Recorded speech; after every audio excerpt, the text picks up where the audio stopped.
لا إله إلا الله محمد رسول الله. لا إله إلا الله محمد رسول الله. لا إله إلا الله محمد رسول الله. لا إله إلا الله محمد رسول الله.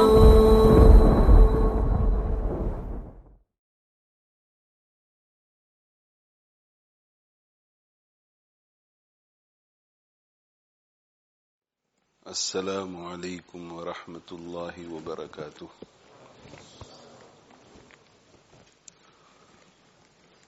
الحمد للہ نحمده ونستعینه ونستغفره ونؤمن به ونتوکل علیہ ونعوذ باللہ من شرور انفسنا ومن سیئات اعمالنا. من يهده الله فلا مضل له ومن يضلله فلا هادي له. ونشهد أن لا إله إلا الله وحده لا شريك له. ونشهد أن سيدنا ونبينا ومولانا محمدا عبده ورسوله صلى الله تعالى عليه وعلى آله وأصحابه وبارك وسلم تسليما كثيرا كثيرا. أما بعد، فقال رسول الله صلى الله عليه وآله وسلم: من ولد له ولد فليحسن اسمه وأدبه، أو كما قال صلى الله عليه وآله وسلم. رب اشرح لي صدري ويسر لي أمري واحلل عقدة من لساني يفقهوا قولي. سبحانك لا علم لنا إلا ما علمتنا إنك أنت العليم الحكيم. اللهم انفعنا بما علمتنا وعلمنا ما ينفعنا. إن الله وملائكته يصلون على النبي يا أيها الذين آمنوا صلوا عليه وسلموا تسليما. اللهم صل وسلم وبارك على سيدنا ومولانا محمد وعلى آله وأصحابه وأتباعه وأزواجه وذرياته. رسول اللہ صلی اللہ علیہ وآلہ وسلم کا ارشاد گرامی ہے: من ولد له ولد، وہ شخص جس کے یہاں اولاد پیدا ہو، فَلْيُحْسِنِ اسْمَهُ وَأَدَبَهُ، اس کو چاہیے کہ وہ اپنی اولاد کا اچھا نام رکھے اور اس کی تربیت کو اچھا کرے.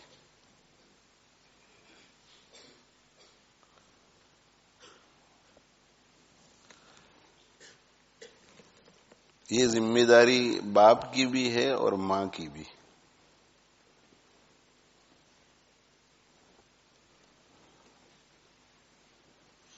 باپ کی زیادہ ہے، ماں کی کم،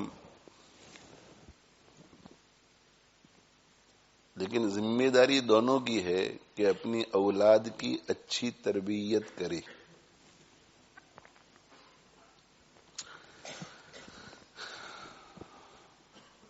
اچھا نام دے اور ان کو اچھی تربیت دے، ان کی اچھی تربیت کرے.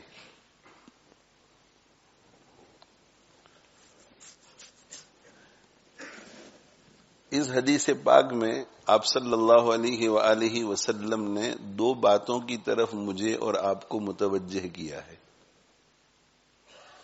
مردوں کو، عورتوں کو، ماں باپ کو، کہ اگر تمہارے گھر میں لڑکا پیدا ہو یا لڑکی، دونوں اللہ کی نعمت ہے. لڑکا بھی اللہ کی نعمت ہے، لڑکی بھی اللہ کی نعمت ہے.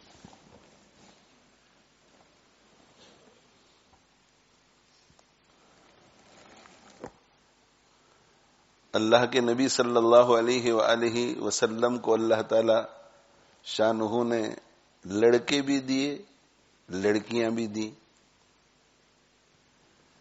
لیکن لڑکوں میں سے کوئی زندہ نہیں رہ سکا۔ حکمتیں ہیں اللہ کی، لڑکے بھی دیے، لڑکیاں بھی دی، لڑکوں میں سے کوئی زندہ نہیں رہا، لڑکیاں زندہ رہی۔ اور ہمارے پیارے آقا صلی اللہ علیہ وآلہ وسلم کی نسل چلی، آج تک چلتی رہی اور انشاءاللہ قیامت تک چلتی رہے گی۔ سیدوں کی ایک بہت بڑی تعداد ہے پوری دنیا میں، لڑکے سارے کے سارے بچپن میں انتقال کر گئے، لیکن نسل چلی آپ صلی اللہ علیہ وسلم کی لڑکی کی طرف سے۔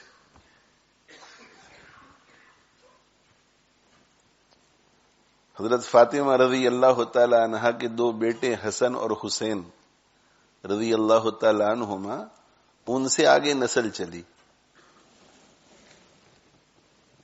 تو بعض سادات جو ہیں وہ حسینی ہیں اور بعض سادات حسنی ہیں۔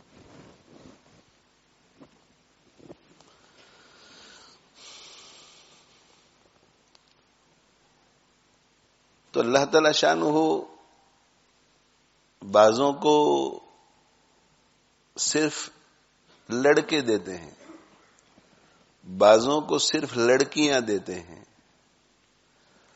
بعضوں کو لڑکے لڑکیاں دونوں عطا فرماتے ہیں، اور بچپن ہی میں دونوں انتقال کر جاتے ہیں اور وہ بے ولد ہو جاتے ہیں، لا ولد ہو جاتے ہیں۔ بعضوں کو لڑکے لڑکیاں عطا فرماتے ہیں، لڑکے باقی رہ جاتے ہیں، لڑکیاں چلی جاتی ہیں، اور بعض دفعہ ایسا ہوتا ہے کہ لڑکیاں چلی جاتی ہیں، لڑکے چلے جاتے ہیں، لڑکیاں باقی رہ جاتی ہیں۔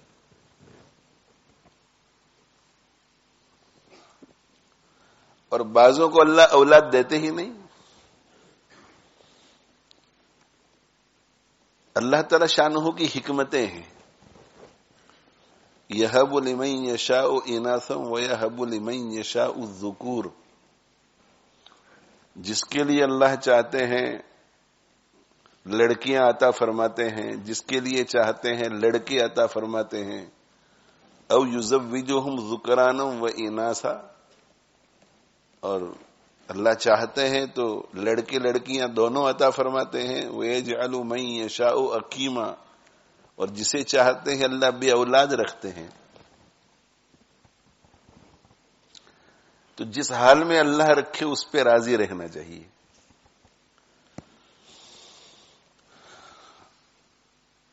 میرے حاجی صاحب رحمت اللہ علیہ ارشاد فرماتے تھے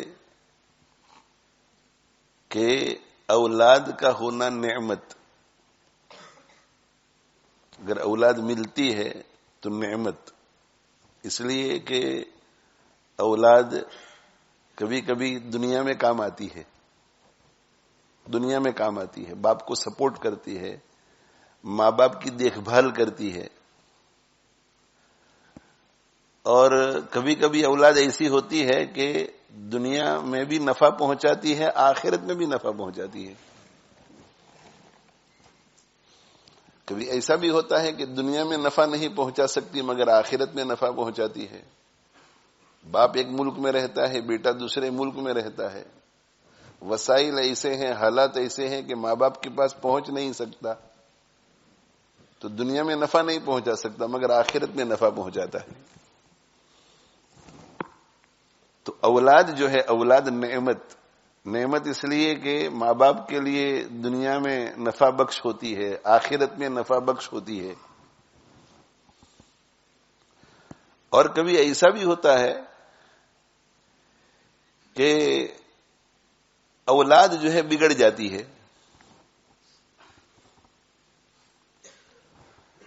اور بگڑنے کے نتیجے میں ماں باپ کے لیے پریشانی کا باعث ہو جاتی ہے۔ تو ہمارے زمانے میں اکثر ہوتا یہی ہے، ایسے بہت کم ماں باپ آپ کو ملیں گے جو اولاد سے خوش ہیں.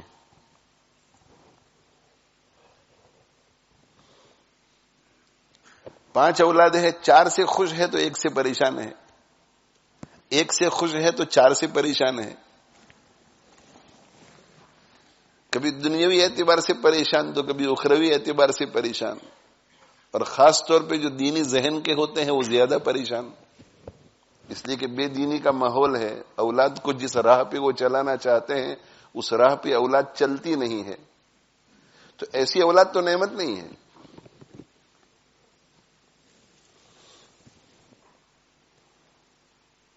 تو ایسی اولاد اگر کسی کو ملتی ہے تو نعمت نہیں ہے، وہ نقمت ہے، وہ ایک عذاب ہے. ان ماں باپ سے پوچھئے جن کی اولاد بے راہ روی کی شکار ہے کہ ان کے رات دن کیسے گزرتے ہیں. ان ماں باپ سے پوچھئے کہ جن کی اولاد ان کا کہنا نہیں مانتی. بہت بڑی تعداد ہے ایسے لوگوں کی، اکثریت ہے، اکثریت 90% اولاد ہمارے زمانے میں وہ ہے جو ماں باپ کے لیے ایک کانٹا بن کر زندگی گزارتی ہے.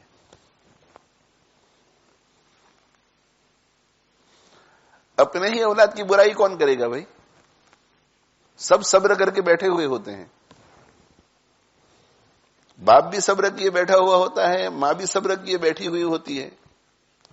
اپنا دکھڑا جب وہ تنہائی میں دونوں ہوتے ہیں تو ایک دوسرے کو سناتے ہیں، ایک دوسرے کے سامنے رو دھو لیتے ہیں. سب پریشان. اور ایک ماں باپ کی بہت بڑی تعداد وہ ہے جو بناوٹی ہے، پریٹینڈ کرتے ہیں کہ سب ٹھیک ہے، میری اولاد بہت اچھی ہے، اور وہ اپنی اولاد کے ساتھ زندگی اس طرح گزارتے ہیں کہ اولاد کی مرضی کے خلاف نہ کوئی بات کہتے ہیں نہ کوئی کام کرتے ہیں. تو کبھی جھگڑا نہیں ہوتا، اور دل کو تسلی دیتے ہیں کہ میری اولاد بہت فرما بردار ہے. بھئی کیوں؟ 3 مہینے سے کبھی کوئی اختلاف ہی نہیں ہوا ہمارا.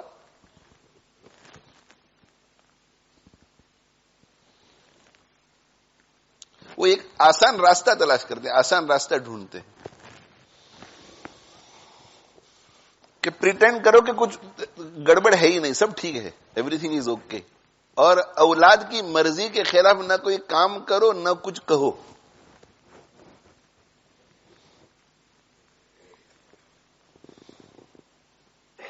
اللہ ہم سب کی ایسی اولاد سے حفاظت فرمائے. تو ایسے ماں باپ جو ہے، ایسے ماں باپ جب اپنے قریب کے لوگوں سے کبھی وہ اس کا اظہار کرتے ہیں تو کیا کہتے ہوئے سنائی دیتے ہیں کہ اس سے اچھا تو اولاد نہ ہونا بہتر تھا. تو دیکھو نعمت نہیں ہے، ایک عذاب ہے. بچے ذرا بڑے ہو جاتے ہیں تو شاید ہی کوئی باپ ایسا ہوگا کہ کچھ کہنے سے پہلے سوچتا نہیں ہوگا کہ میں کہوں کہ نہ کہوں.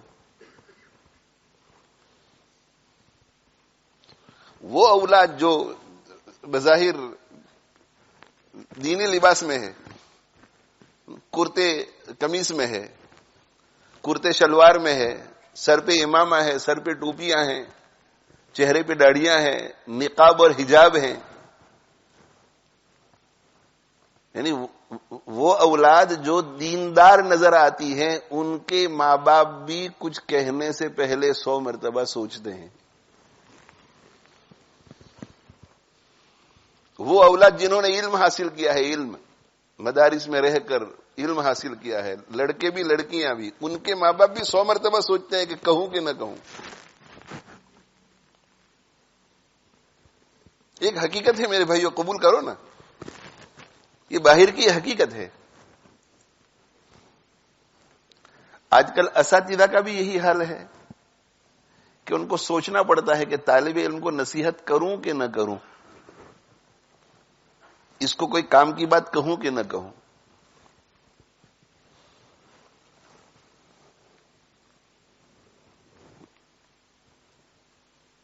کبھی کبھی وہ اپنا تیور دکھاتا ہے اور کبھی کبھی ماں باپ بھی سپورٹ کرتے ہیں. کہ آپ نے ہمارے بچے کو یہ سوال کیوں پوچھا؟ نماز کے لیے پوچھا کہ بیٹا تم نے سیٹرڈے سنڈے کتنی نمازیں پڑھی ہے، چلو بتاؤ. یہ تو مشفق استاد ایسا کرتا ہے. آپ کو تو خوش ہونا چاہیے کہ آپ کی اولاد کو مشفق استاد ملا ہے. تو وہ بچہ بھی گھر جا کے شکایت کرتا ہے اور ماں باپ بھی آ جاتے ہیں مدرسے میں کہ ہم اپنے بچوں کو مدرسے میں پڑھنے کے لیے بھیجتے ہیں، تربیت کا جہاں تک تعلق ہے وہ ہم کر دیں گے.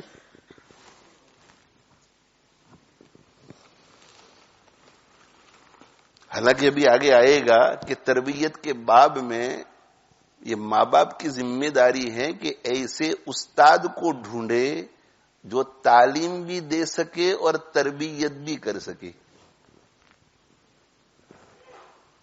اس لیے جب ہم چھوٹے تھے اپنے گاؤں میں پڑھتے تھے مکتب میں تو نمازوں کے بارے میں پوچھا جاتا تھا، بالوں کے بارے میں پوچھا جاتا تھا، ناخن چیک کیے جاتے تھے کہ ناخن کٹ رہے ہیں کہ نہیں، غسل کے بارے میں پوچھا جاتا تھا کہ ہفتے میں کتنی مرتبہ غسل کرتے ہو. کپڑے میلے ہوتے تھے تو فوراً سوال ہوتا تھا کہ کپڑے میلے کیوں ہے.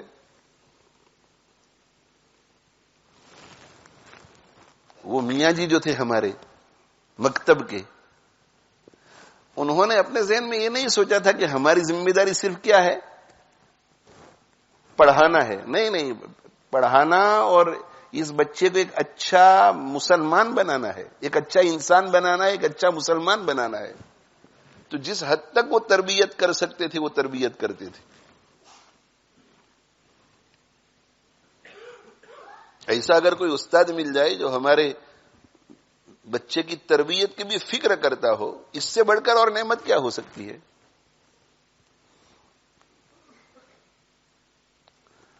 ہارون رشید بہت بڑے خلیفہ گزرے ہیں.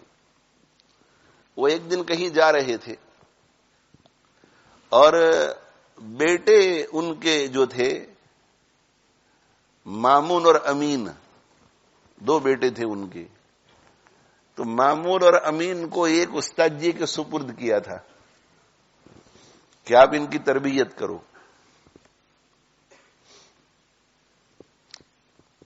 تو ہارون رشید جو ہے وہ کہیں جا رہے تھے، دور سے ان کی نگاہ پڑ گئی کہ استاد محترم وہ جہاں بچوں کی تعلیم اور تربیت کا نظام تھا وہاں سے باہر نکل رہے ہیں. تو مامون اور امین جو کہ خلیفہ وقت کے بیٹے یعنی پرنس دونوں، ان دونوں نے آپس میں مقابلہ کیا کہ استاد محترم کی جوتیاں میں سیدھی کر لوں. دوسرے کے ذہن میں یہ بات آئی کہ استاد محترم کی جوتیاں میں سیدھی کر لوں. استاد اپنی جگہ سے اٹھ کر کے دروازے کی طرف جانے لگے تو دونوں سمجھ گئے کہ استاد محترم کہیں جا رہے ہیں. اور جب استاد محترم داخل ہوئے تھے تو جوتیاں اتار کر داخل ہوئے تھے تو جوتیوں کا رخ اس طرف ہے. تو ان کے دل میں یہ دائیا پیدا ہوا، دونوں کے دل میں، کہ میں جوتیاں سیدھی کروں، میں جوتیاں سیدھی کروں. تو دونوں لپکے اور دونوں کا مقابلہ ہوا. تو ایک کے ہاتھ میں ایک جوتی آئی، دوسرے کے ہاتھ میں دوسری. یہ نہیں کہ پہلا لپکا تو دوسرے نے سوچا کہ چلو یہ جا رہا ہے تو کوئی حرج نہیں، جیسے آج کل ہمارا مزاج ہے. ماں باپ کی خدمت کرتے ہوئے یہی مزاج ہوتا ہے، استاد کی خدمت کرتے ہوئے یہی مزاج، اپنے بڑوں کی خدمت میں یہی مزاج کہ یہ کر رہا ہے کوئی حرج نہیں.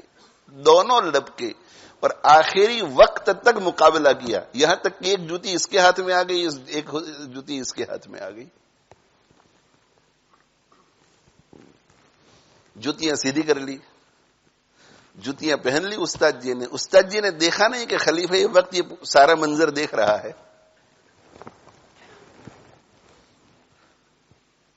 تو یہاں میں اپنے عزیز طلباء کی خدمت میں یہ عرض کروں گا کہ اللہ تعالی شانہ اگر کوئی صحیح معنی میں معلم بنتا ہے اور صحیح معنی میں مربی بنتا ہے اور اللہ کے لیے اللہ کے بندوں پر تعلیم اور تربیت کی محنت کرتا ہے تو اللہ اسے ایسا مقام عطا فرماتے ہیں کہ شہزادی بھی اس کی جوتیاں سیدھی کرتے ہیں.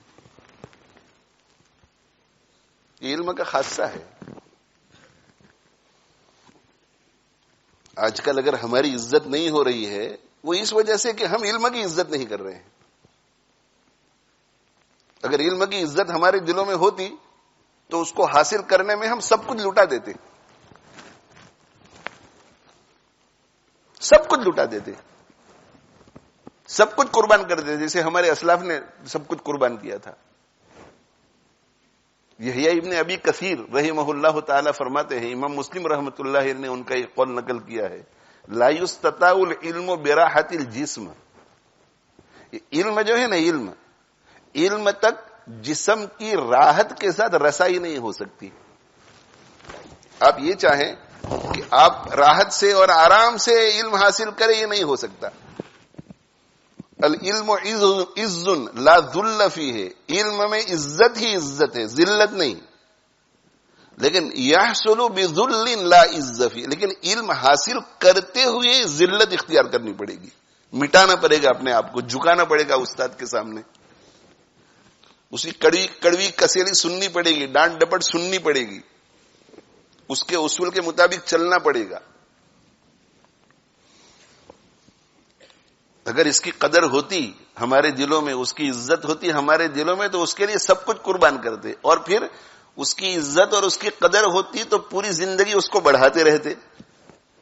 اور اگر اس کی عزت اور قدر ہمارے دلوں میں ہوتی تو پھر ہماری زندگیوں میں جگہ دیتے, ہم اس علم پر عمل کرتے اور اسے لٹاتے بھی کہ اتنی قیمتی چیز میں اپنے پاس رکھ کر کے کیا کروں گا, اسے تقسیم کرنے دو.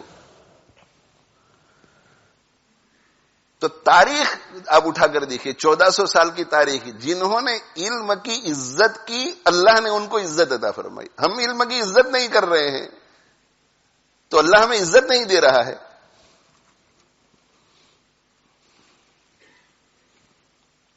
ہارون رشید چلے گئے, 2 گھنٹے کے بعد 2 گھنٹوں کے بعد 3 گھنٹوں کے بعد کچھ گھنٹوں کے بعد ہارون رشید بھی محل میں آئے, یہ بھی محل میں ملاقات کرنے کے لیے گئے. تعلیم اور تربیت کا ان کا گھنٹہ ختم ہو گیا, سیشن ختم ہو گیا. ہارون رشید کے دربار میں جب پہنچے تو ہارون رشید نے پوچھا کہ سوال پوچھنا چاہتا ہوں ایک. جی پوچھئے.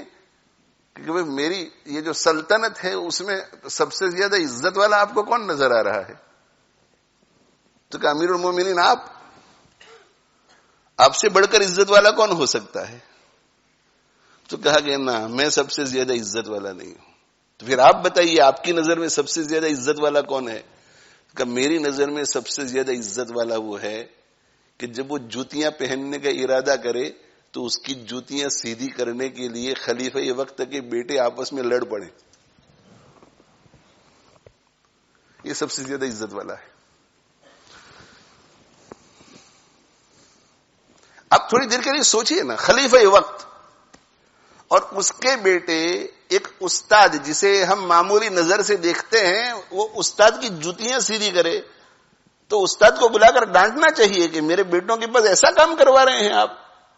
جیسے ہمارا مزاج ہو گیا ہے کہ میں نے آپ کی جوتیاں سیدھی کرنے کے لیے اس کو بھیجا ہے آپ کے پاس.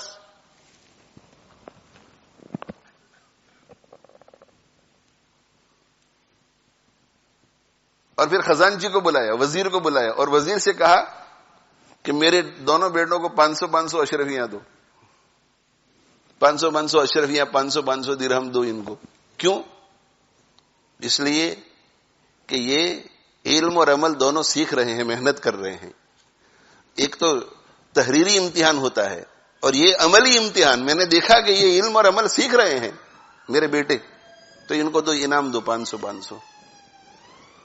اور پھر وزیر سے کہا کہ استاد محترم کو 1000 اشرفی دو, اس لیے کہ ان کی محنت کی برکت سے میرے بچوں میں علم اور عمل آ رہا ہے.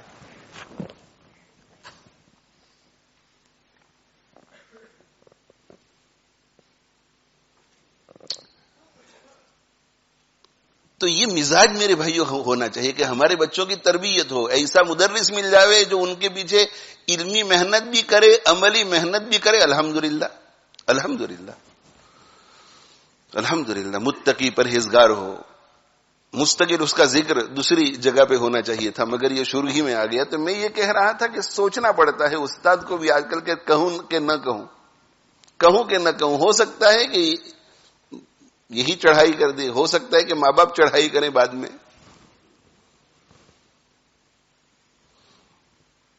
خانقاہوں میں بھی یہی ہو گیا کہ شیخ کو سوچنا پڑتا ہے کہ مرید کو کہوں کہ نہ کہوں, ماں باپ اولاد کو کہوں کہ نہ کہوں. تو حضرت گنگوہی رحمت اللہ علیہ فرماتے تھے کہ وہ مرید ہی کیا ہے جسے کچھ کہنے سے پہلے شیخ کو سوچنا پڑے کہ کہوں کہ نہ کہوں. تو مرید کے بارے میں حضرت گنگوہی رحمت اللہ علیہ فرماتے ہیں تو اولاد تو خون ہے ماں باپ کا, تو وہ اولاد کہلائے جانے کے قابل ہی نہیں ہے کہ جسے کچھ کہنے سے پہلے ماں باپ کو سوچنا پڑے کہ شل آئی اور شل آئی ناٹ.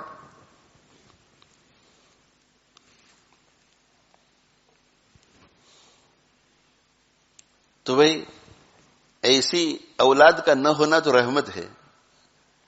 تو میرے حاجی صاحب رحمۃ اللہ علیہ فرماتے تھے کہ اولاد کا ہونا نعمت اور اولاد کا نہ ہونا ہمارے زمانے میں رحمت. اس لیے کہ اولاد نہیں ہوگی تو یہ فکر کرنی ہی نہیں پڑے گی.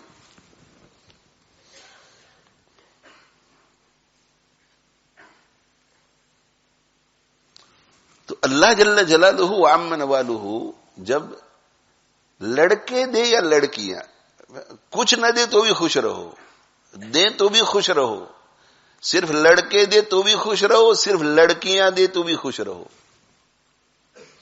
جس گھر میں سب سے پہلے لڑکی پیدا ہوتی ہے, ہوتا ہے نا کہ لڑکا پیدا ہوا ہے, سب سے پہلے جس گھر میں لڑکی پیدا ہوتی ہے اس کی حدیث شریف میں تعریف کی گئی ہے, فضیلت بیان کی گئی ہے. وہ خوش نصیب گھرانہ ہے کہ جس گھر میں پہلے لڑکی پیدا ہو. اس لیے کہ اسلام نے آ کر عورتوں کو ذلت کے مقام سے اٹھا کر رفعت کے مقام تک پہنچایا, بلندیاں عطا فرمائی.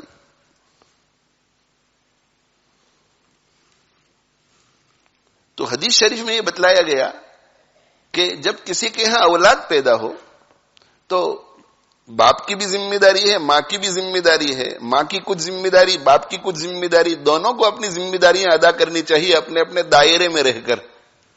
ان کی ذمہ داری یہ ہے کہ اولاد کی اچھی تربیت کریں, یہ ذمہ داری ماں باپ کی ہے. اولاد کی اچھی تربیت کریں, اور تربیت کے لیے علم دینا ضروری ہے. تو اولاد کو اچھی تعلیم بھی دے, یعنی دینی تعلیم کی بات کر رہا ہوں, اولاد کو اچھی دینی تعلیم بھی دے اور اولاد کی اچھی تربیت بھی کرے.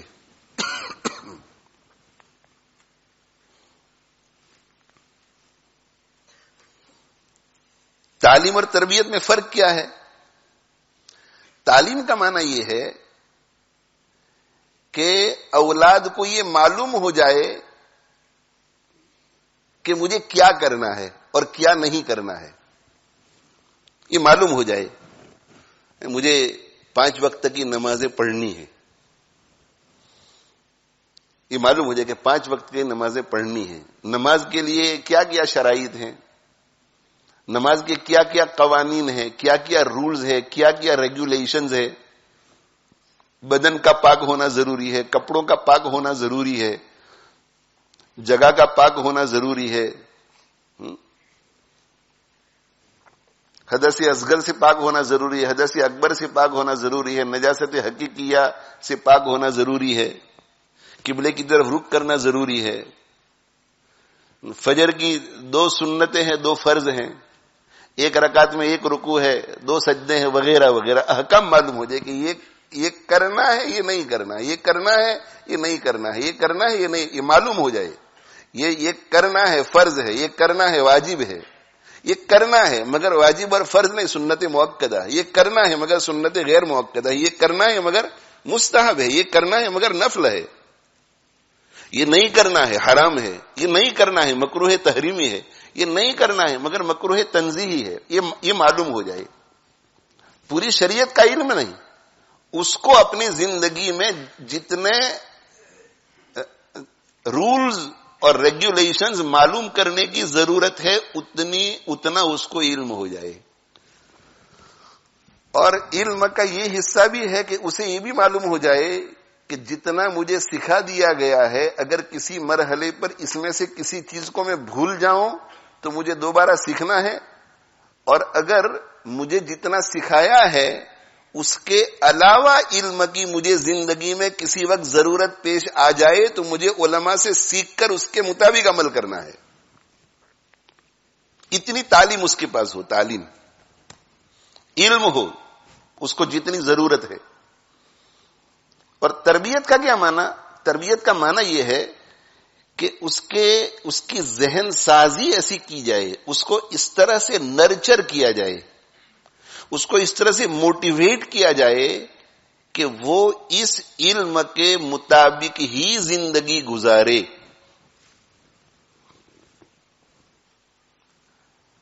اگر ہمارے بچے کے پاس علم ہے کہ 5 وقت کی نمازیں فرض ہیں تو تعلیم کی ذمہ داری سے آپ فارغ ہو گئے، لیکن 5 وقت کی نمازیں پڑھ نہیں رہا ہے تو معلوم ہو رہا ہے کہ تربیت میں کمی ہے. ہمارے بچے سے ہم پوچھیں کہ بیٹا جھوٹ بولنا جائز ہے، ناجائز ہے، مستحب ہے، کیا ہے؟ وہ کہے کہ نہیں حرام ہے جھوٹ بولنا. تو الحمدللہ تعلیم کی ذمہ داری ہم نے ادا کر دی، مگر وہ جھوٹ بول رہا ہے، معلوم ہوا کہ تربیت ہم نے نہیں کی ہے، تربیت میں کمی رہ گئی ہے. بیٹا غصہ کرنا، لڑنا لوگوں سے، کہ یہ تو ناجائز ہے، غصہ کرنا یہ تو حرام کام ہے، بیجا لڑنا کسی سے یہ تو حرام کام ہے. معلوم ہوا کہ ہم نے تعلیم دے دی ہے، مگر دیکھ رہے ہیں کہ آئے دن لڑتا رہتا ہے، لوگوں پہ غصہ کرتا رہتا ہے. معلوم ہوا کہ تربیت ہم نہیں کر سکے ہیں. تعلیم کا معنی یہ ہے کہ اس کو رولز معلوم ہو جائے، ڈوز اینڈ ڈونٹس معلوم ہو جائے، کیا کرنا ہے کیا نہیں کرنا ہے، اور جو کرنا ہے وہ کس درجے کی چیز ہے، نہیں کرنا ہے وہ کس درجے، یہ معلوم ہو جائے. اور تربیت کا معنی ہے کہ اس کے دل دماغ میں یہ بات آپ بٹھا دیں، اس کے دل دماغ میں آپ یہ بات بٹھا دیں کہ یہ علم جو میں نے حاصل کیا ہے یہ اللہ کی طرف سے آیا ہوا ہے، اور اللہ پوری کائنات کو کنٹرول کرتا ہے، اس لیے اس علم کے مطابق زندگی گزارنے ہی میں کامیابی ہے، اور اس علم کے خلاف کرنے میں کامیابی کبھی نہیں ہو سکتی، ناکامی ہی ہوگی.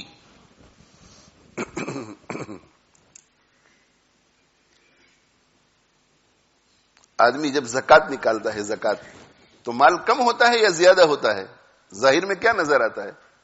کم ہو رہا ہے. 2.5% کم ہوگا، تو 2.5% کم ہو رہا ہے، یہ تو فرض ہے. پھر صدقۃ الفطر نکالتا ہے، قربانی دیتا ہے، قربانی کرتا ہے، مال کم ہو رہا ہے کہ نہیں؟ عقل کیا کہتی ہے کہ اللہ کے حکم کو پورا کرنے میں نقصان ہے.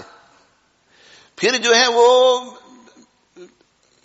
للہ بھی خرچ کرتا ہے، مسجد کی تعمیر میں، یتیم پہ خرچ کرتا ہے، بھوکے پر خرچ کرتا ہے، تو کیا نظر آتا ہے؟ مال کم ہو رہا ہے یا بڑھ رہا ہے؟ کم ہو رہا ہے، مال کم ہو رہا ہے، یہ نظر آتا ہے. اور مال کا کم ہونا کامیابی ہے یا ناکامی؟ ناکامی ہے. لیکن تربیت ایسی ہو کہ یہ اللہ کا حکم ہے، یہ اللہ کی چاہت ہے، اور میں اگر اللہ کی چاہت کے مطابق زندگی گزاروں گا تو نفع نقصان کا وہ مالک ہے، پوری کائنات اس کے قبضے قدرت میں ہے، ہو ہی نہیں سکتا کہ میرا نقصان ہو، اس میں میرا نفع ہوگا، مجھے کامیابی ہوگی.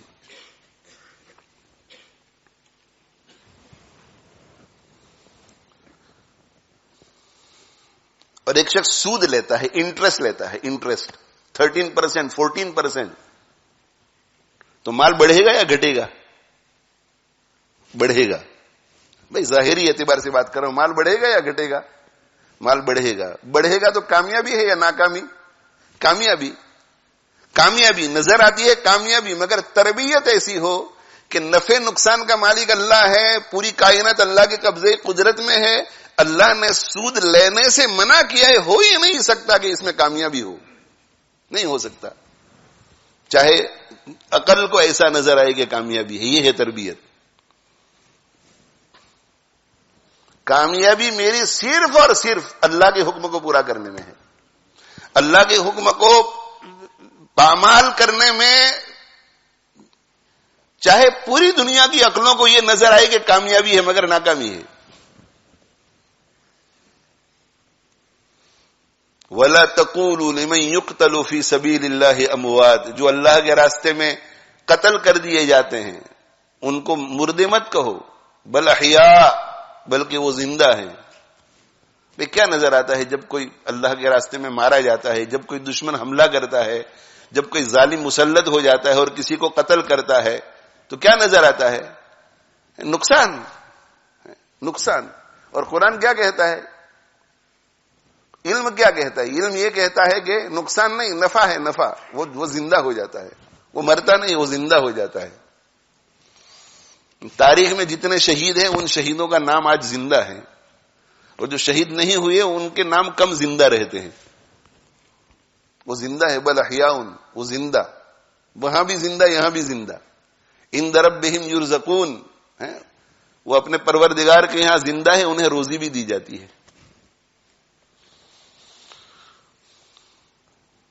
تعلیم جاننے کو کہتے ہیں، اور علم دینے کو تعلیم کہتے ہیں، قوانین سکھانے کو تعلیم کہتے ہیں، اور ان قوانین کو اپنی زندگی کا خوش دلی سے، پورے یقین کے ساتھ، کامیابی کے یقین کے ساتھ کوئی حصہ بنا لے، اسے تربیت کہتے ہیں۔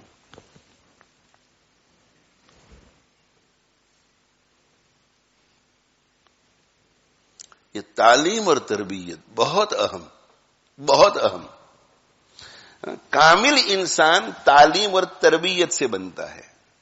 آپ نے اگر کسی کو صرف تعلیم دے دی، تعلیم، تو اس کا ایمان جو ہے وہ محفوظ نہیں ہو گیا، وہ خطرے میں ہے۔ صرف تعلیم دی تو ایمان محفوظ نہیں ہے، خطرے میں ہے۔ لیکن آپ نے تعلیم کے ساتھ تربیت بھی کی، ایمان محفوظ ہو گیا۔ یہ ڈگمگائے گا نہیں کسی بھی مرحلے پر۔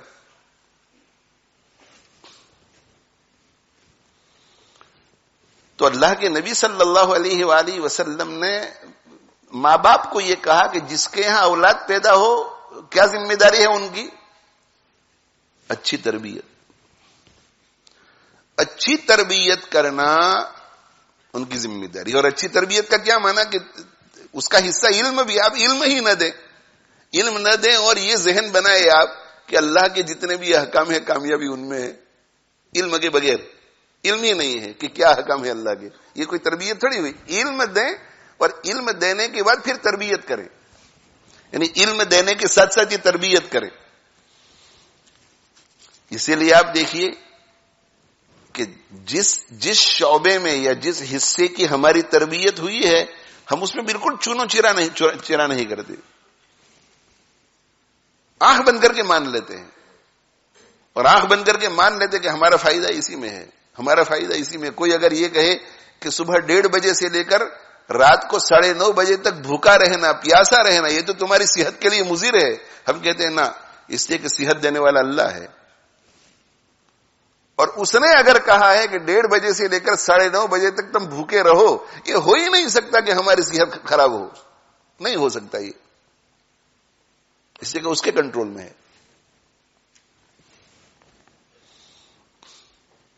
یہ تربیت، یہ ذہن بن جاوے کہ شریعت مطہرہ نے جن جن چیزوں کی مجھے اجازت دی ہے ان سے میں فائدہ اٹھاؤں، ان سے مزے لوں،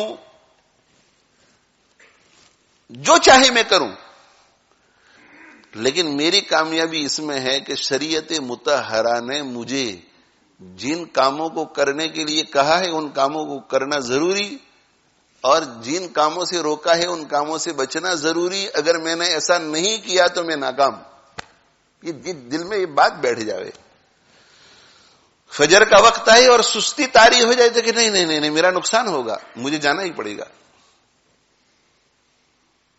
ظہر میں سستی آ جائے، نہیں مجھے کرنا ہی پڑے گا، آج روزہ نہیں رکھنا ہے، سحری نہیں ہوئی ہے، لیٹ اٹھا، نہیں مجھے روزہ رکھنا پڑے گا، اللہ ناراض ہوگا، میرا نقصان ہوگا۔ جیسے کہ یونیورسٹی کا طالب علم، کالج کا طالب علم، اگر میں آج کالج نہیں جاؤں گا تو میرا نقصان ہوگا، مجھے تو ڈاکٹر بننا ہے، میرے ریزلٹ اچھے نہیں آئیں گے۔ جیسے دنیاوی اعتبار سے میں اگر کام کے لیے نہیں گیا تو میری تنخواہ کٹ جائے گی، ہے نا، نقصان نظر آتا ہے۔ دین کا بھی ایسا نقصان نظر آئے، وہ اللہ کو کبھی نہ بھولے، اپنی حقیقت کو کبھی نہ بھولے، نہ اللہ کو بھولے نہ اپنی حقیقت کو بھولے. اپنی اللہ کو بھی سمجھے کہ اللہ میرا خالق ہے, اللہ میرا مالک ہے, اللہ میرا معبود ہے, اللہ میرا مسجود ہے. اس نے مجھے اس دنیا میں ایک کام کے لیے بھیجا ہے, ایک مقصد کے تحت بھیجا ہے, اور مجھے اس مقصد کو سامنے رکھ کر کے ایک ایک پل گزارنی پڑے گی. اکبر الہ آبادی نے کہا تھا کہ تم شوق سے کالج میں پھلو, پھلنا پھولنا, پھولنا پھلنا. درخت پر پہلے پھول آتا ہے تو کہتے پھولنا, پھول کے درخت پھولا یعنی اس پر پھول آئے, اور پھر وہ پھول جو ہے وہ پھل بن جاتے ہیں تو کہ درخت پھلا, پھولنا پھلنا. تو اکبر الہ آبادی نے کیا کہا تھا, تم شوق سے کالج میں پھلو, تم شوق سے کالج میں پھلو اور پارک میں پھولو. یہ جو ہے وہ دنیاوی تعلیم حاصل کرنے والوں کو اکبر الہ آبادی کی نصیحت کہ تم کالج میں جا رہے ہیں, یونیورسٹی میں جا رہے ہیں تو بہت اچھا. اگر شریعت مطہرہ کی رعایت کے ساتھ تم کالج جاؤ گے, یونیورسٹی جاؤ گے تو منع نہیں کرتی شریعت. ہاں, وہاں جا کر کے اگر اللہ کی نافرمانی کرو گے تو پھر بہت مشکل ہوگا. تو کیا کہتا ہے, تم شوق سے کالج میں پھلو, پارک میں پھولو. جائز ہے کہ تم غباروں میں اڑو, جائز ہے کہ تم غباروں میں اڑو, چرخ پر جھولو. سوئنگز پر جھولتے ہیں نا, تو غباروں میں اڑو, ہوا میں اڑو, چرخ پر جھولو. یہ سب کر سکتے ہیں تم, اس لیے کہ یہ ساری جائز چیزیں ہیں.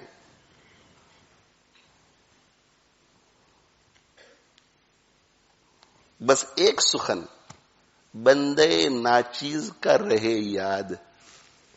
سخن بات کو کہتے ہیں, بس ایک بات اس ناچیز بندے کی یاد رکھنا. ایسی تربیت ہو, تربیت اسے کہتے ہیں کیا کہ جائز چیزیں شریعت مطہرہ کی حد میں رہ کر جو چاہے آپ کرو. تم شوق کے کالج میں پھلو, پارک میں پھولو, تم غباروں میں اڑو, جائز ہے تم غباروں میں اڑو, چرخ پر جھولو. بس ایک سخن, ایک بات, بس ایک سخن بندے ناچیز کی رہے یاد. اللہ کو اور اپنی حقیقت کو نہ بھولو. یہ ہے تربیت کہ دل دماغ میں یہ بات بیٹھ جائے کہ میری اپنی حقیقت کیا ہے, خود میں دنیا میں کیوں آیا ہوں, میرا خالق کون ہے. اللہ کو کبھی مت بھولنا اور اپنی حقیقت کو مت بھولنا کہ تم بندے ہو اللہ کے, اللہ کے بندے ہو اور اللہ تمہارا معبود. بس یہ مت بھولنا. اس کو کہتے ہیں تربیت. تو اللہ کے نبی صلی اللہ علیہ وسلم یہ فرما رہے ہیں کہ اپنی اولاد کی اس طرح تربیت کرو. یہ جو حکم ہوا نا کہ من ولد لہ ولد فلیحسن اسمہ وادبہ, اپنے بچوں کی اچھی تربیت کرو, اس کا معنی یہ ہے. تربیت کا معنی یہ نہیں ہے کہ آپ کسی شہر میں ہجرت کر کے چلے گئے اس نیت سے کہ وہاں مکتب کا اور تعلیم تربیت کا بہت اچھا نظام ہے اور وہاں مسلم سکولز بھی ہیں, تو چلو یہ شہر چھوڑ کر وہاں چلے جاتے ہیں, اور وہاں جا کر کے ادھر ادھر پوچھ پاچھ کر کے کہ بھئی سب سے اچھا مدرسہ کون سا ہے, تو کہ یہ ہے, تو وہاں داخلہ دے دیا, مسلم سکول میں داخلہ دے دیا اور بس فارغ ہو گئے. ہم فارغ ہو گئی. ہم بچوں کی تعلیم اور تربیت کی ذمہ داری مدرسے کی یا مدرسے کے مدرس کی یا مدرسے کے محتمم کی بعد میں آتی ہے, پہلے ماں باپ کی ہے. میں مثال سے سمجھاتا ہوں اس کو, مثال سے سمجھاتا ہوں.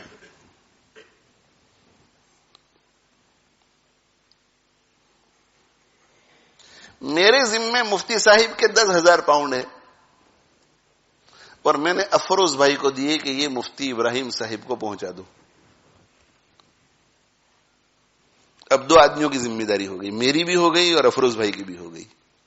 اگر یہ 10,000 پاؤنڈ مفتی صاحب کے پاس نہیں پہنچتے اور اسی طرح میں دنیا سے چلا گیا تو قیامت کے دن مجھ سے پوچھ ہوگی کہ مفتی صاحب کے 10,000 تم نے کیوں نہیں لوٹائے تھے جو قرض تھا تمہارے ذمے. تو کیا اللہ کو میں ایسا کہہ سکوں گا کہ میں نے تو افروز بھائی کو دے دیے تھے، اب افروز بھائی جانے، اس سے میں فارغ ہو سکوں گا؟ نہیں، فارغ نہیں ہو سکوں گا. مجھے یہ کہا جائے کہ قرض تم نے لیا تھا، تم نے نہیں پہنچائے تھے مفتی صاحب کو، افروز بھائی بیچ میں لے کر کے بیٹھے رہے، مگر اس کا مطلب یہ نہیں کہ افروز بھائی کو بھی سوال نہیں ہوگا. افروز بھائی کو بھی 10,000 دبانے کا سوال ہوگا. استاد، مدرسے کے محتمم، مدرسے کی انتظامیہ، کمیٹی والے اگر کوتاہی کرتے ہیں تو اپنی ذمہ داری نہ ادا کرنے کے بارے میں ان سے سوال ہوگا، وہ الگ بات ہے. لیکن اصل ذمہ داری تعلیم تربیت کی آپ کی تھی. آپ نے آپ کی اولاد کو غلط آدمی کے ہاتھوں سپرد کیا، یہ آپ کی غلطی ہوئی. آپ نے چیک کیا، آپ دیکھ رہے تھے کہ تعلیم تربیت ہو رہی ہے کہ نہیں. آپ نے کتنا انٹرسٹ لیا مکتب کے نظام میں. تو قیامت کے دن جہاں استاد کو سوال ہوگا وہاں ماں باپ کو ہوگا. ماں باپ کو تو ضرور سوال ہوگا، اس لیے کہ ان کی ذمہ داری تھی. ماں باپ یہ کہہ کر فارغ نہیں ہو سکیں گے کہ میں نے میری اولاد اسلامک دعوی اکیڈمی کے سپرد کی تھی، میں نے میری اولاد مسجد نور کے سپرد کی تھی، میں نے میری اولاد مسجد عمر کے سپرد کی تھی. انہیں بھی سوال ہوگا، اس لیے کہ انہوں نے ماں باپ کو دھوکہ دیا کہ ہم تعلیم تربیت کا نظام ہمارے یہاں ہے اور ہم کریں گے، اور وہ بیٹھے رہے، نہ پڑھا رہے ہیں نہ کچھ کر رہے ہیں. اساتذہ جو بھی ہوں ان کو سوال ہوگا، جیسے افروز بھائی کو سوال ہوگا. لیکن میں جس طرح یہ کہہ کر فارغ نہیں ہو سکتا کہ میں نے چونکہ افروز بھائی کے ہاتھ میں 10,000 پاؤنڈ دے دیے تھے اس لیے میں تو جنت میں چلا جاؤں، اب مفتی صاحب کا معاملہ افروز بھائی کے ساتھ ہے. نہ، مفتی صاحب کا معاملہ میرے ساتھ اور میرا معاملہ افروز بھائی کے ساتھ. وہ مفتی صاحب مجھے کوشچن کریں گے اور میں ان کو کوشچن کروں گا. بچوں کی تعلیم اور تربیت کے سلسلے میں اگر ہم نے کوتاہی کی ہے، غلط مکتب میں بھیجا ہے، غلط استاد کے پاس بھیجا ہے، ہم نے صحیح نظر، صحیح نگرانی نہیں کی، صحیح محنت نہیں کی ان کی تعلیم اور تربیت کے پیچھے، تو اللہ ہم سے سوال کریں گے. یہ بات الگ ہے کہ ہم استاد کو کورٹ میں پیش کر کے اس کو بھی گرفتار کروائیں گے. ذمہ دار دونوں ہے.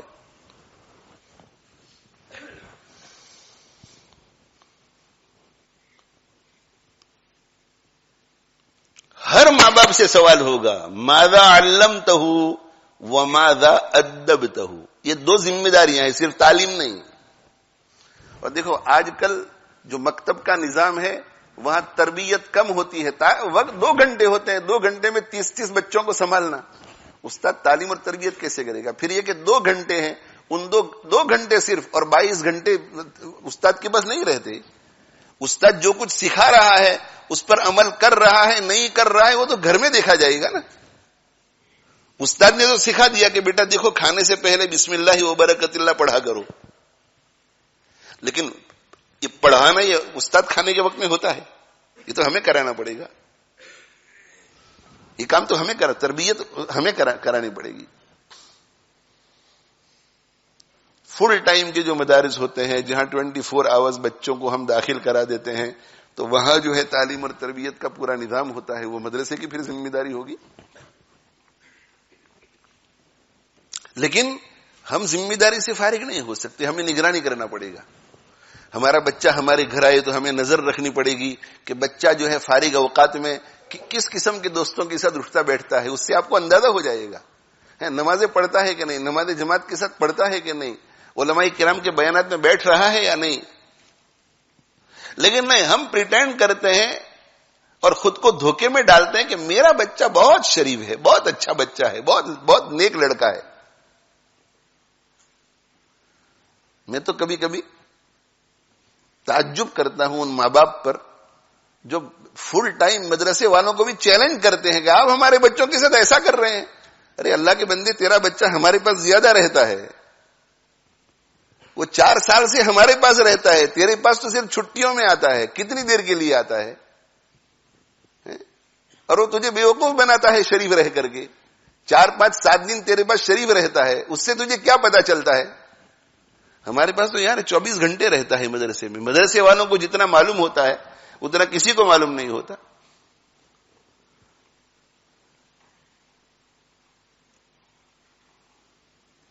اسی لیے جو سمجھدار ہوتے ہیں وہ مدرسے والوں کو پوچھنے کے لیے آتے ہیں کہ بھئی ہماری بچی کے لیے پیغام آیا ہے، کیا رائے ہے آپ کی؟ ہمارے بیٹے کے لیے پیغام آیا ہے، کیا رائے ہے آپ کی؟ تو مدرسے والوں کو پوچھنے کے لیے آتے ہیں اگر ان کو پتہ نہ ہو تو. اس لیے کہ لوگوں کو معلوم ہوتا ہے کہ مدرسے میں فل ٹائم رہا ہے، جتنا ان کو معلوم ہوگا اتنا ماں باپ کو ہی معلوم نہیں ہوگا. ماں باپ کو تو مدرسے والوں کے ساتھ تعاون کرنا چاہیے، مل جل کر کام کرنا چاہیے کہ بھائی ہمارے بچے میں اگر کوئی کمزوری ہو تو آپ ہمیں بتاؤ. فارغ ہونے کے بعد تو زیادہ فکر کرنی چاہیے. لیکن فارغ ہونے کے بعد کوئی شکریہ بھی ادا نہیں کرتا مدرسے والوں کا، شکریہ بھی ادا نہیں کرتا، اس لیے کہ ان کے ذہنوں میں ایسا ہوتا ہے کہ ہم نے پیسے دیے ہیں، ہم نے پیسے دیے ہیں ہمارے بچے کے پڑھانے کے. یونیورسٹی کی کتنی فیس ادا کرتے ہیں؟ 2,000-2,500 پاؤنڈ میں تعلیم بھی مل رہی ہے، رہنا کھانا پینا سب کچھ. کون سی بڑی رقم آپ نے دے دی ہے؟ اور چونکہ فیس کم ہے تو پڑھانے والوں کی تنخواہیں کتنی ہے وہ ذرا معلوم کرو. کتنی قربانی کی ہے انہوں نے آپ کے بچوں کو پڑھانے کے پیچھے.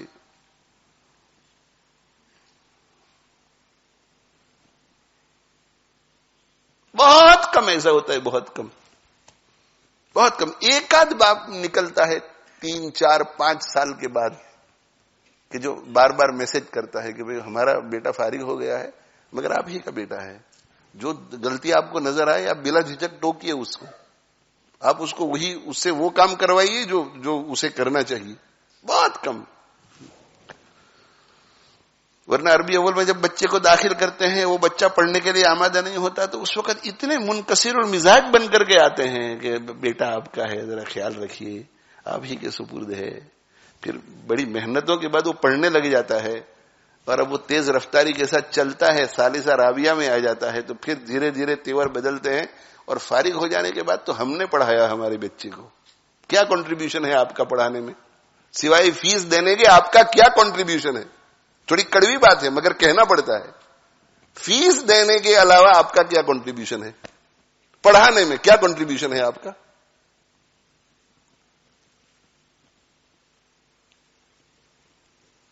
آپ کا بچہ سستی کرتا ہے، آپ کا بچہ غفلت برتتا ہے، آپ کا بچہ محنت نہیں کرتا، اس کو موٹیویٹ کرنا، اس کے پیچھے گھنٹے گھنٹے گزارنا. اور گھنٹے بھی وہ پیڈ ٹائم میں نہیں، فارغ وقت میں. عشاء کے بعد کبھی کسی طالب علم کو لے کر بیٹھتے ہیں ذمہ دار لوگ اور 1-1 اور 2-2 بج جاتے ہیں کہ اس بچے کو کسی طرح ہم سمجھائیں. اس کے ماں باپ نے کتنی تمناؤں کے ساتھ اسے بھیجا ہے. ماں باپ کی تمنائیں جو ہے چور نہ ہو. کس طرح بچے کو سنبھالتے ہیں. اور بسا اوقات تو ایسا ہوتا ہے کہ ماں باپ کو اطلاع مت کرو، اس لیے کہ وہ اپنے گھروں میں ہے، یہ بچہ یہاں ہے، ماں باپ کو پتا چلے گا تو ان کی راتوں کی نیندیں حرام ہو جائیں گی. ہم ہی سنبھال لیتے ہیں، ذرا ٹیکل کرنے کی کوشش کرتے ہیں ہم خود ہی.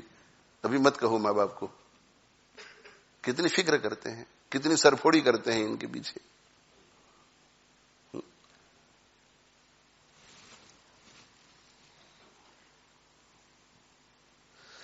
تو یہ میں عرض کر رہا ہوں کہ تعلیم اور تربیت 2 چیزیں چاہیے، تعلیم اور تربیت دونوں. اور یہ ماں باپ کی، میں 2 بار ماں باپ کو پوچھا جائے گا ماذا علمتہ، کیا سکھایا تھا تم نے، کیا تربیت دی تھی تم نے. اس کا مطلب یہ ہے کہ خود یا کیا انتظام کیا تھا تعلیم کا، کیا تربیت دی تھی. اور آپ اگر کہیں کہ میں نے فلاں استاد جی کے پاس بھیجا تھا مگر انہوں نے اچھی طرح نہیں پڑھایا تھا، تو کہ ٹھیک ہے اس کی بھی پکڑ کرتے ہیں ابھی، مگر تو نے چیک کیا تھا کہ اچھی تعلیم ہو رہی ہے کہ نہیں، اچھی تربیت ہو رہی ہے کہ نہیں. ایک شخص جہنم سے کب بچ سکتا ہے؟ جب اس کے پاس علم ہو اور علم کے ساتھ عمل ہو. علم آئے گا تعلیم سے اور عمل آئے گا تربیت سے. جی جہنم سے کب بچ سکے گا؟ بغیر علم کے کوئی بچ سکتا ہے جہنم سے؟ نہیں. بغیر عمل کے کوئی بچ سکتا ہے جہنم سے؟ نہیں. علم اور عمل سے بچے گا. علم آئے گا تعلیم سے، عمل آئے گا تربیت سے. تو اللہ تعالی شانہ نے ہر مسلمان کو حکم کیا ہے، یا ایھا الذین آمنوا قوا انفسکم واہلیکم نارا. خود کو بھی اور اپنے ماتحتوں کو بھی جہنم کی آگ سے بچاؤ. تو بچانے کا طریقہ کیا ہے؟ کیسے بچائیں گے؟ کیسے بچائیں گے بولو بھائی. ان کی زندگی میں علم لا کر، ان کی زندگی میں عمل لا کر. اور علم اور عمل کیسے آئے گا؟ تعلیم اور تربیت کے ذریعے. یعنی اپنی اولاد کو، اپنی بیوی کو، اپنے نوکروں کو، اپنے غلاموں کو، جو بھی آپ کے ماتحت ہیں، ان کو جہنم کی آگ سے تعلیم اور تربیت دے کر، صحیح تعلیم اور تربیت دے کر، علم اور عمل سے مزین کر کے بچا لو جہنم کی آگ سے.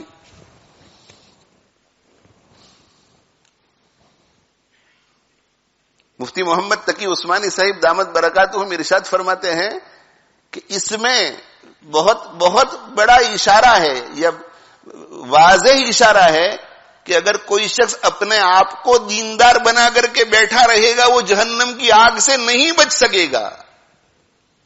اس لیے کہ اسے یہ نہیں کہا کہ یا ایھا الذین آمنوا قوا انفسکم نارا، خود کو بچا لو جہنم کی آگ سے. نہیں، خود کو بھی بچاؤ، یہ بھی فرض ہے، اور اپنے ماتحتوں کو بھی بچاؤ، یہ بھی فرض ہے. جب یہ آیت کریمہ اتری تو حضرت عمر ابن خطاب رضی اللہ تعالیٰ عنہ نے عرض کیا، یا رسول اللہ صلی اللہ علیہ وسلم، خود کو جہنم کی آگ سے بچانا تو سمجھ میں آتا ہے کہ اللہ تعالیٰ شانہ نے جن چیزوں سے منع کیا ہے ان چیزوں سے ہم بچیں، اور جن چیزوں کو کرنے کے لیے کہا ہے ان چیزوں کو ہم کریں. مگر اپنے ماتحتوں کو، اپنی اولاد کو، اہل و عیال کو کیسے بچائیں؟ وہ طریقہ کیا ہے؟ تو آپ صلی اللہ علیہ وسلم نے ارشاد فرمایا کہ جن باتوں سے اللہ نے منع کیا ہے تم بھی اہل و عیال کو منع کرو. اللہ نے جن باتوں سے منع کیا ہے تم بھی منع کرو، اور جن باتوں کا حکم اللہ نے کیا ہے تم بھی حکم کرو، ان کی تعلیم اور تربیت کرو.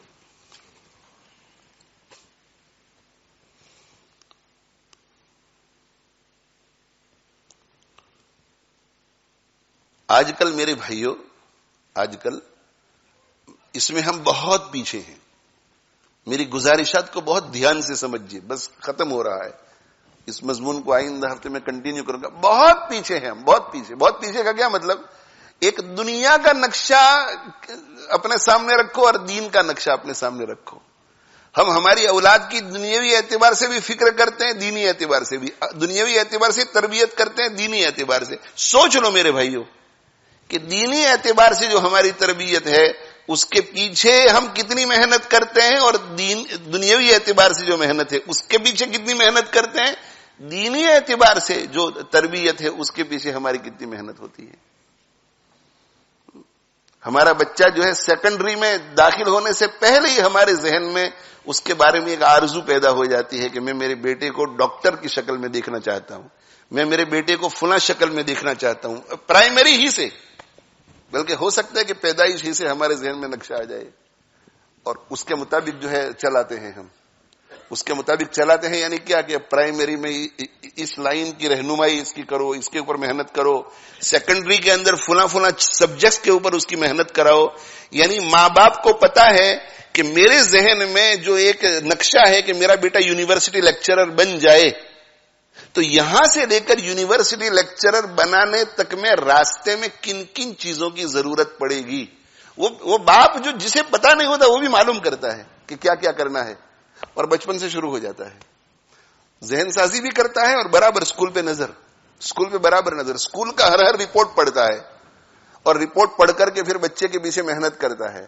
اسکول کی کوئی بھی پیرنٹ ایوننگ چھوڑتا نہیں ہے، جاتا ہے وہاں، جاتا ہے اور ڈسکس کرتا ہے. اور جہاں ویکنس دیکھتا ہے، ضرورت پڑتی ہے تو پرائیویٹ ٹیوشن کا بھی انتظام کرتا ہے، پیسے خرچ کرتا ہے. پھر یونیورسٹی کے انتخاب کا وقت آتا ہے تو بہترین یونیورسٹی کی کوشش کرتا ہے. پھر یونیورسٹی میں بھی نظر رکھتا ہے کہ ریزلٹ کیا ہے، ریزلٹ کیا ہے.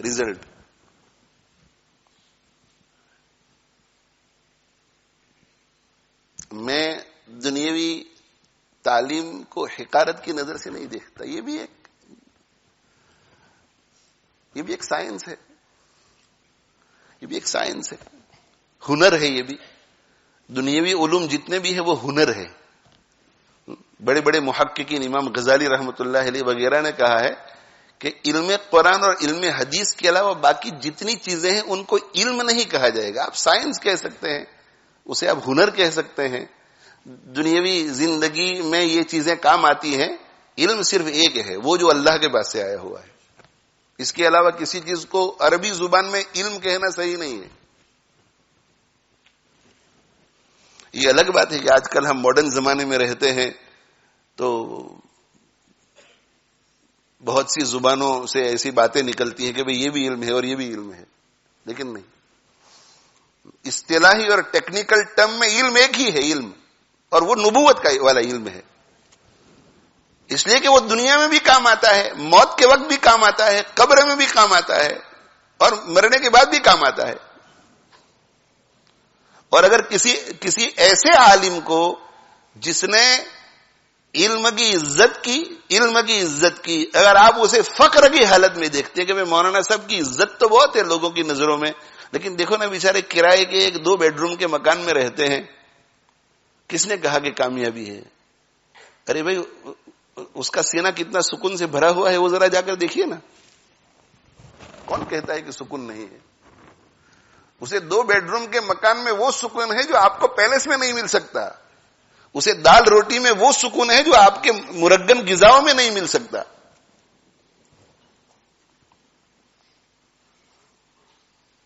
دنیا میں بھی کام آتا ہے یہ علم، دنیا میں بھی کام آتا ہے، موت کے وقت بھی کام آتا ہے، اور قبر میں بھی کام آتا ہے، قیامت کے دن بھی کام آئے گا، حساب کے وقت بھی کام آئے گا، پل صراط پر بھی کام آئے گا. اور یہ علم ایسا ہے کہ انسان کو خود کو بھی دنیا میں کام آتا ہے اور ہزاروں کو دنیا میں کام آتا ہے، اور آخرت میں بھی خود کو بھی کام آئے گا، دوسرے ہزاروں کو بھی آخرت میں کام آئے گا.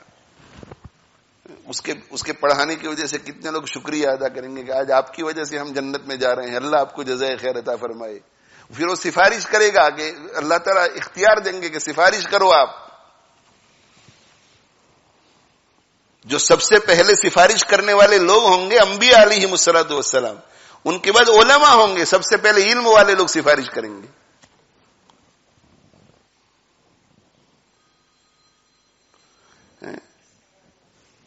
تو محنت اور کوشش ہم کرتے ہیں اس کے لیے ہمارے بچوں کا فیوچر.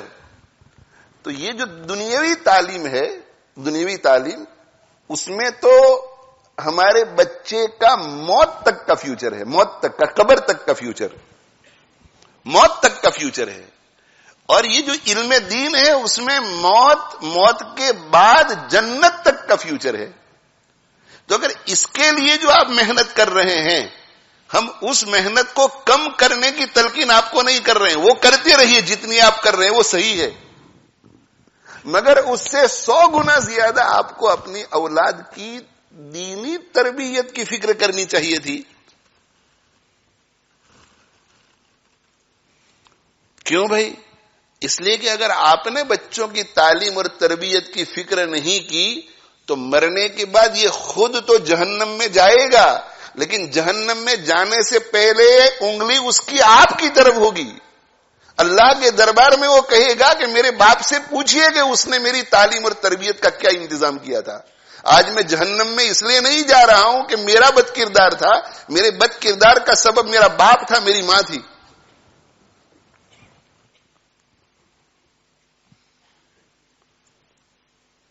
اتنا اہم مسئلہ ہے یہ.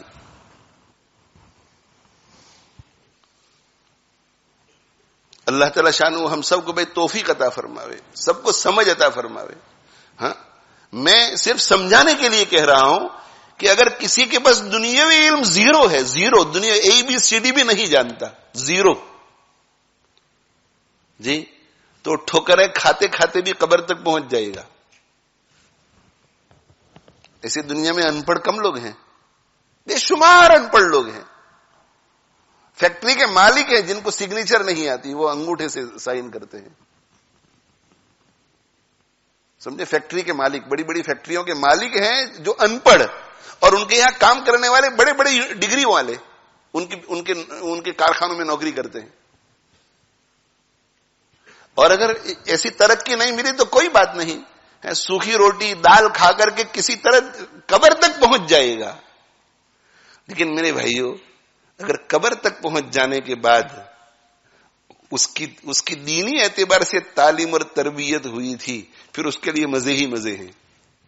اور اگر دنیاوی اعتبار سے آپ نے اپنے بچوں پر بہت محنت کی اور دینی اعتبار سے تعلیم اور تربیت کی فکر نہیں کی، مزے مزے سے قبر تک تو پہنچ جائے گا، اس کے بعد کیا کرے گا؟ بتاؤ اس کے بعد کیا کرے گا؟ ہو سکتا ہے کہ جب آپ کا جنازہ اٹھے تو مکتب میں اس کو جو تعلیم ملی تھی کہ اللہ اکبر کے بعد سبحانک اللہم پڑھنا ہے، پھر اللہ اکبر کے بعد درود شریف پڑھنا ہے، پھر اللہ اکبر کے بعد اللہم اغفر لحینا ومیتنا پڑھنا ہے، ہو سکتا ہے کہ وہ اس دعا کو بھول چکا ہو اور آپ کے لیے آپ کا بیٹا نماز جنازہ میں مغفرت کی دعا بھی نہ کر سکے. ہو سکتا ہے ایسا.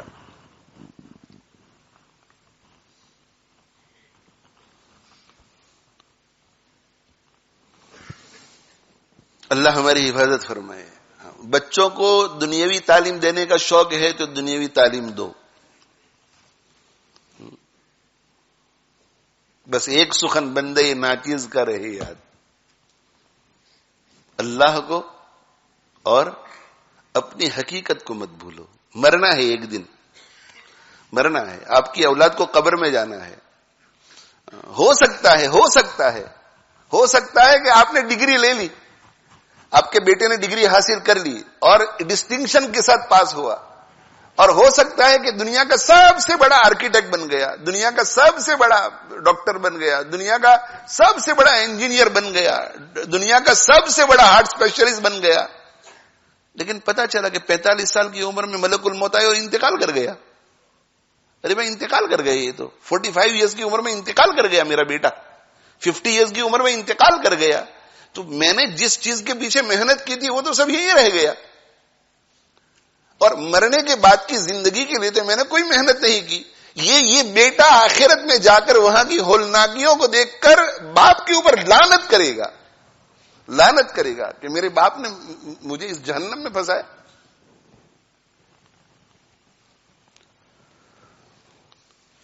اس لیے میرے بھائیوں، تعلیم اور تربیت بہت ضروری ہے. تعلیم اور تربیت.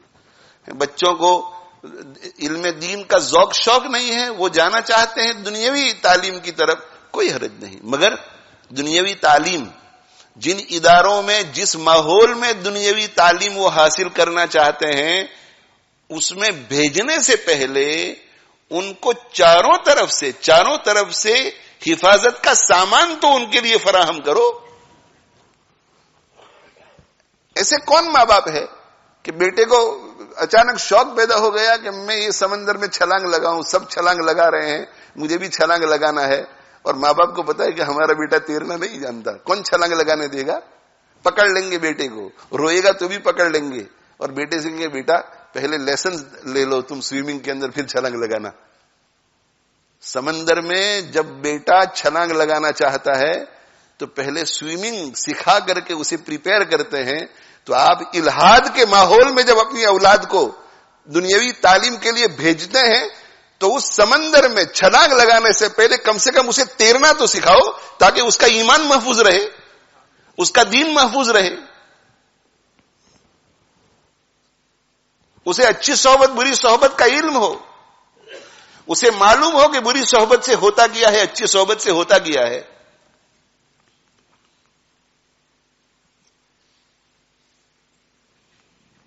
حضرت مفتی محمد تقی عثمانی صاحب دامت برکاتہم نے ایک واقعہ سنایا. کہا کہ میرے جاننے والے ہیں دیندار آدمی، تہجد پڑھنے والا آدمی، مگر دنیاوی سوچ کا معنی ہے کہ بچوں کو ذرا، تو کہا کہ وہ بچے کو بھیجا کالج یونیورسٹی، اور پھر وہ جب فارغ ہو کر کے آیا اور جو وہ چاہتے تھے جب دیکھا کہ بھئی وہ چیز ہو گئی ہے الحمدللہ، تو دیکھو ہے خود تہجد گزار، مگر ان کی بھی خود کی صحیح تربیت نہیں ہوئی نا. تو کیا کہا کرتے تھے کہ ماشاءاللہ دنیاوی اعتبار سے ہمارا بیٹا بڑا شاندار ہے، بس تھوڑا سا بے دین ہو گیا ہے. دنیاوی اعتبار سے ہمارا بیٹا بڑا شاندار ہے، بس تھوڑا سا بے دین ہو گیا ہے. یعنی بے دین ہونا بس کوئی معمولی بات ہے، گویا بس تھوڑا سا بے دین ہو گیا ہے. تو اولاد کی تربیت تو نہیں کی، خود کی بھی تربیت نہیں تھی، حالانکہ تہجد گزار ہے.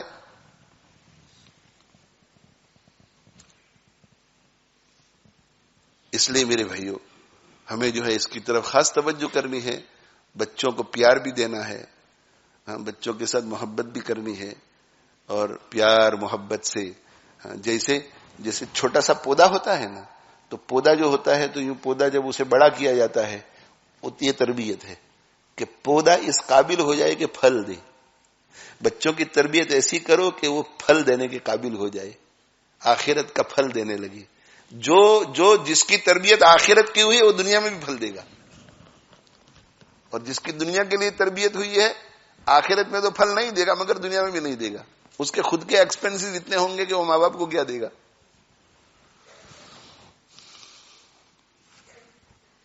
تو تربیت جب کرتے ہیں نا پودے کی, جی, تو پودے کو بہت سنبھال کر کے, بہت نازک ہے, ابھی چھوٹا ہے, نازک ہے, چھوٹا ہے, یہ کہیں ہے نا, اس طرح کرتے ہیں نا. اسی طرح جو چھوٹا بچہ ہوتا ہے تو چھوٹے بچے کو آپ کہتے ہیں کہ بیٹا ادب سے بیٹھو, ذرا ادب سکھاتے ہیں, بیٹا ادب سے بیٹھو. نہیں بیٹا لیفٹ ہینڈ سے نہیں, رائٹ ہینڈ سے. اب وہ بچہ لیفٹ ہینڈ ہی سے پکڑتا ہے, نہیں بیٹا رائٹ ہینڈ سے. تو اس کو کوئی تماچا نہیں مارتا, اسے کوئی جھٹکا نہیں دیتا, چھوٹا بچہ. تو جب آپ کی اولاد بڑی ہو جائے, 8 سال کی, 9 سال کی, 10 سال کی, 11 سال کی, 12 سال کی, ان کی بھی تربیت اسی طرح کرو. کہیں یہ پودا ٹوٹ نہ جائے, یہ ٹوٹ نہ جائے, کہیں اگنا بند نہ کر دے بالکل. مائنڈ اس کا بلانک نہ کر دے کہ نا مجھے اب ماننی ہی نہیں ہے میرے باپ کی بات. ابھی میں چھوٹا ہوں اس لیے احتجاج نہیں کر سکتا, لیکن بڑا ہو کر کے میں تیور دکھاؤں گا اسے. ایسا نہ ہو. اللہ تعالی شانہ کا ہم میں سے بہت سارے لوگوں پر یہ فضل ہوا ہے کہ ہمارے ماں باپ نے ہماری جیسی تعلیم کا اور جیسی تربیت کا انتظام کرنا چاہیے تھا, نہیں کیا. ہمارے اندر جو دین آیا وہ اس لیے آیا کہ ہماری دشمنوں نے تربیت کی ہے. ہم اچھی صحبت ہمیں مل گئی, اچھا استاد مل گیا, اچھا مدرسہ مل گیا, اچھا شیخ مل گیا, جس کے نتیجے میں ہماری اچھی تربیت ہو گئی, اور کسی درجے میں ہمیں دین کی فکر پیدا ہو گئی. ورنہ ہمارے ماں باپ نے اکثروں نے کوئی تربیت نہیں کی تھی ہماری, اس لیے کہ انہیں پتا ہی نہیں تھا کہ تعلیم کیا ہوتی ہے اور تربیت کیا ہوتی ہے. اللہ تعالی شانہ مجھے آپ کو عمل کی توفیق عطا فرماوے. تو آپ صلی اللہ علیہ وسلم کا ارشاد کیا ہے بھائی کہ جس کے یہاں اولاد ہو اس کو اچھا نام دے, اور نمبر 2 اچھی تربیت کرے. اچھی تربیت, اچھی تعلیم اور اچھی تربیت, اس کا تعلق صرف مکتب سے نہیں, اس کے لیے بہت بہت لمبا راستہ ہے. تعلیم تربیت کا راستہ بہت لمبا ہے. یہ کہاں سے شروع ہوتا ہے؟ یہ تعلیم تربیت کا راستہ شروع ہوتا ہے اس وقت سے جب سے آپ پیدا ہوتے ہیں. جب آپ پیدا ہوتے ہیں نا, دنیا میں آتے ہیں نا, اس وقت سے آپ کی اولاد کی تعلیم اور تربیت کا سلسلہ شروع ہوتا ہے. اگر کوئی صحیح تعلیم اور تربیت کرنا چاہتا ہے تو اس کے لیے سب سے پہلی چیز یہ ضروری ہے کہ اس کے ماں باپ نے اس کی صحیح تعلیم اور تربیت کی ہو. اور پھر تعلیم اور تربیت کے بعد جب وہ بڑا ہوتا ہے تو پھر وہ اپنی جو رفیق حیات ہے اس کا جب انتخاب کرے تو دین کی بنیاد پر انتخاب کرے, اور اگر عورت ہے تو اپنے رفیق حیات کا انتخاب کرے تو وہ بھی دین کی بنیاد پر کرے. اور دین کی بنیاد پر کرنے کے بعد پھر ان کے یہاں جو بچہ پیدا ہوگا, پھر حمل ٹھہرا, حمل کے بعد کیا کرنا ہے, بچہ پیدا ہوا کیا کرنا ہے, بڑا ہو رہا ہے کیا کرنا ہے, کس طرح تربیت کرنی ہے, بہت سی چیزوں کا جب ہم خیال رکھیں گے تو انشاءاللہ بچوں کی صحیح تعلیم اور تربیت ہوگی. یہ تو میں نے جیسے پہلے کہا کہ اللہ کا فضل ہے کہ اللہ ہمیں کسی طرح جنت میں پہنچانا چاہتے ہیں, اس لیے بغیر صحیح تعلیم کے اور بغیر صحیح تربیت کے بھی اللہ خود ہماری تربیت فرما دیتے ہیں, اور ہمیں کسی نہ کسی درجے میں دین کا شعور عطا فرماتے ہیں. اللہ تعالی شانہ مجھے آپ کو عمل کی توفیق عطا فرماوے. انشاءاللہ آئندہ ہفتے کی نشست میں مزید اس پر کچھ عرض کیا جائے گا. وآخر دعوانا الحمدللہ رب العالمین, وصلی اللہ علی نبینا محمد وعلی آلہ واصحابہ اجمعین.